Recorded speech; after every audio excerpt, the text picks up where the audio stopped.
ময়মনসিংহে হাম উপসর্গে নতুন করে 18 জন ভর্তি সহ চিকিৎসাধীন 79 জন এবং ডেঙ্গুতে চিকিৎসাধীন রয়েছে 56 জন। ময়মনসিংহ মেডিকেল কলেজ হাসপাতালে হাম উপসর্গে মৃত্যুর খবর না থাকলেও গত 24 ঘন্টায় নতুন করে আরও 18 জন ভর্তি সহ হাম আইসোলেশন ওয়ার্ডে চিকিৎসাধীন রয়েছে 79 জন। আর ডেঙ্গু ওয়ার্ডে গত 24 ঘন্টায় নতুন করে 22 জন ভর্তি সহ চিকিৎসাধীন রয়েছে 56 জন। হাসপাতালের হাম আইসোলেশন ওয়ার্ডের তথ্যদানকারী কর্মকর্তা ডাক্তার ঝন্টু সরকার জানান, 17 মার্চ থেকে গতকাল পর্যন্ত মোট 3154 জন হাম উপসর্গে হাসপাতালটিতে ভর্তি হয়। এর মধ্যে বিভিন্ন সময় হাম উপসর্গে এ পর্যন্ত 67 জনের মৃত্যু হয়, বাকিরা সুস্থ হয়ে বাড়ি ফিরেছে। অপরদিকে ডেঙ্গু ওয়ার্ডের তথ্যদানকারী কর্মকর্তা ডাক্তার মোহাম্মদ মোস্তফা ফয়সাল জানান, এবছর ডেঙ্গুতে ময়মনসিংহ মেডিকেল কলেজ হাসপাতালে চিকিৎসা নিয়েছে 519 জন, যার মধ্যে পৃথক পৃথক সময়ে মৃত্যুবরণ করে 6 জন। দর্শক, ময়মনসিংহের হাম ও ডেঙ্গু পরিস্থিতির খবর জানতে যুক্ত করে নেব সহকর্মী কাজী মোহাম্মদ মোস্তফাকে। মোস্তফা, ময়মনসিংহে হাম ও ডেঙ্গু পরিস্থিতি কেমন দেখছেন? হাসপাতালে রোগীর চাপ কেমন দেখছেন? বিস্তারিত জানাবেন।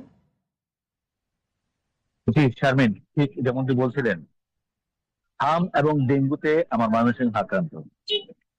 গত 24 ঘন্টায় কোনো মৃত্যুর খবর নেই হাম ডেঙ্গুতে। তবে ডেঙ্গুতে গত 24 ঘন্টায় নতুন করে 22 জন ভর্তি হয়েছে ডেঙ্গু ওয়ার্ডে। আপনার হাম ওয়ার্ডে ভর্তি হয়েছে 18 জন। অর্থাৎ এই হাম এবং ডেঙ্গু দুটো পাল্লা দিয়ে ছুটছে, এরকম অবস্থা। আর ময়মনসিংহ মেডিকেল কলেজ হাসপাতাল ময়মনসিংহ অঞ্চলের একমাত্র চিকিৎসার ভরসার জায়গা ময়মনসিংহ মেডিকেল কলেজ হাসপাতাল।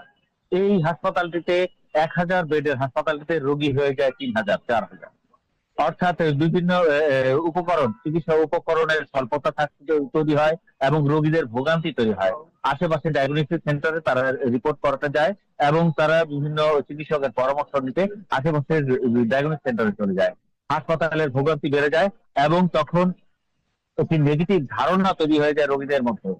এই কারণে আমি বলতে চাচ্ছি যে চিকিৎসকরা এই সক্ষমতা, এই স্বল্প সক্ষমতা থেকেও চিকিৎসকরা সেবা দিয়ে যাচ্ছে, কিন্তু চিকিৎসা উপকরণ গুলো স্বল্পতা রয়েছে। আর হাম ডেঙ্গুতে চিকিৎসকরা সবসময় বলছে সচেতনতার কথা। সচেতনতা বাড়লে এই থেকে মুক্তি পাওয়া সম্ভব। হামের মাতৃদুগ্ধ এবং চিকিৎসার সেবা এবং সচেতনতা, টিকা, এই জিনিসগুলো দরকার। ডেঙ্গুর জন্য পারিপার্শ্বিক পরিষ্কার পরিচ্ছন্নতা দরকার। অর্থাৎ এগুলো হয়ে গেলে অবশ্যই এটা সম্ভব। আরেকটা জিনিস বলে রাখি, ময়মনসিংহ মেডিকেল কলেজ হাসপাতালে 17 মার্চ থেকে চিকিৎসকরা সবসময় বলছিল পেডিয়াট্রিক আইসিইউ এর কথা। পেডিয়াট্রিক আইসিইউ এর বিষয়ে ঊর্ধ্বতন কর্তৃপক্ষের কাছে জানানো হয়েছে, কিন্তু ঊর্ধ্বতন কর্তৃপক্ষ এখনো পর্যন্ত পেডিয়াট্রিক আইসিইউ সুবিধাটি দেয়নি এবং বলছে দিয়ে দেবে এবং দিলে এটা চালু হয়ে যাবে এবং এটা সুবিধা হবে। এই হচ্ছে আমার কাছে ময়মনসিংহের সর্বশেষ। চারমিন মোস্তফা, আপনাকে ধন্যবাদ।